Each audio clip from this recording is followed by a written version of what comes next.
Hello, my name is Kit Bodree with MarineMax Pensacola. Today I'm going to take you on a walkthrough of this all-new 2022 SeaRay 19SPX outboard. We'll start at the transom.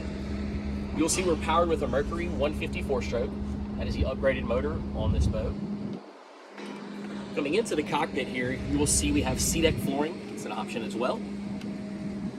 Moving into this spacious cockpit, this boat does seat 10. So you'll see it's very spacious for a 19-foot boat.